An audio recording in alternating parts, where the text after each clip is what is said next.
Kasih karunia dan damai sejahtera dari Allah Bapa kita dan dari anaknya Tuhan Yesus Kristus menyertai kamu sekalian.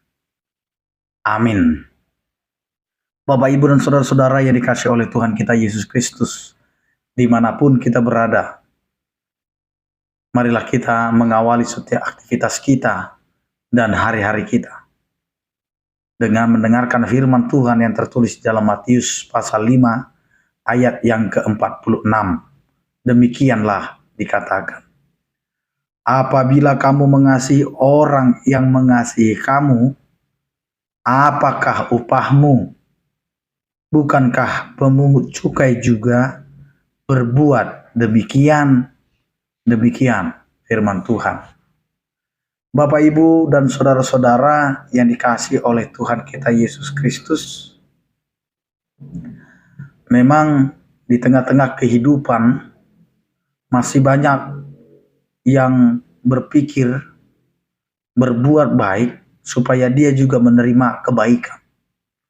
Sama seperti apa yang banyak kita dengar melalui lagu Batak yang sering yang liriknya demikian.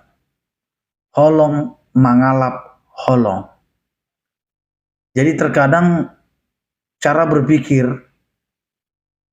ketika kita mengasihi, ketika kita memberikan perhatian kepada orang lain, maka yang ada dalam kehidupan kita adalah bagaimana itu kembali kepada kita. Sehingga ketika orang mengasihi orang lain, tetapi tidak ada balasan daripada kasih yang dia berikan, maka kita akan jatuh kepada kekecewaan. Dan kita akan selalu menggerutu dengan mengatakan, terlalu capek saya berbuat baik kepadanya. Karena dia tidak merespon kebaikan itu dengan kebaikan. Atau kita sering mengatakan bahwa terlalu sayang kita berbuat baik kalau taunya kita harus disakiti. Bapak, Ibu, dan saudara-saudara, apa yang mau dikatakan oleh firman Tuhan hari ini kepada kita? Bahwa berbuat baik bukan untuk meminta kebaikan daripada orang lain. Kita berbuat baik karena Allah kita sudah baik kepada kita. Kita sudah diberikan kehidupan, kita sudah diberikan yang namanya kemerdekaan melalui kematian dan kebangkitan Kristus. Maka ketika kita bisa melakukan yang baik, itu bukan karena kita meminta balasan daripada kebaikan, tetapi karena kita mau membalas kebaikan Tuhan yang sudah sampai kepada kita. Kebaikan yang ada kepada kita itu harus kita wujudkan kembali dengan cara mengasihi sesama. Karena hukum yang utama yang diajarkan oleh Kristus adalah mengasihi Tuhan Allah dengan segenap hati. Maka kita juga harus mengasihi sesama. Itulah hukum kedua. Maka hari ini kita diingatkan Bapak, Ibu, dan saudara-saudara.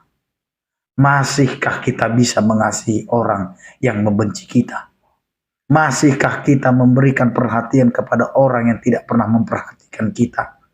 Masihkah ada kekecewaan dalam hati kita ketika kita melakukan yang baik, tetapi kita selalu dianggap remeh oleh orang lain?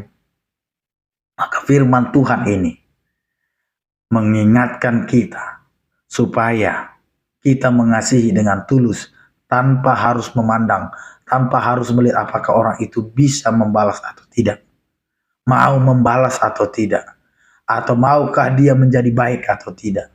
Tetapi lakukanlah perilaku mengasihi karena kita mengenal Allah kita sudah mengasihi kita. Jadi ini adalah peringatan besar. Apabila kamu mengasihi orang yang mengasihi kamu, apakah upahmu? Karena ketika kita mengasihi orang yang mengasihi kita, itu sama saja kita sedang barter. Kita sedang memberikan uang kita dan dia memberikan barangnya kepada kita. Jadi tidak ada yang istimewa dan yang membuat kita menjadi orang-orang yang patut untuk dia dikatakan sebagai orang percaya. Tetapi ketika kita melakukan perhatian kita, kehidupan kita dengan mengasihi tanpa harus melihat apakah dibalas atau tidak, maka disitulah Allah memberikan upah yang sepatutnya untuk kita. Maka Bapak, Ibu, dan saudara-saudara, lakukanlah kebaikan karena engkau adalah orang yang sudah dimenangkan oleh Kristus. Dan jangan pernah mengharapkan imbalan apapun kepada orang lain, karena Allah akan memberikan upah yang sepatutnya untuk kita. Karena jika kita melakukan yang baik kepada orang yang baik, karena orang jahat juga tahu melakukan yang baik kepada sesamanya orang jahat. Karena itu lakukanlah apa yang baik, karena kita mengenal Allah kita adalah Allah yang baik. Amin, kita berdoa. Terima kasih Tuhan atas berkat dan penyertaan-Mu yang mengingatkan kami untuk hidup mengasihi tanpa harus melihat apakah dia dapat membalas atau tidak kebaikan itu. Karena kami tahu Engkau adalah Allah yang terlebih dahulu mengasihi kami. Berkatilah kehidupan kami dan hari-hari kami, pekerjaan kami, agar apa yang kami hidupi dan kerjakan itu adalah untuk kemuliaan bagi nama-Mu. Berkatilah setiap orang percaya yang sakit, Engkau berikan kesembuhan, yang berduka Engkau berikan penghiburan, yang bergumul Engkau berikan penyertaan.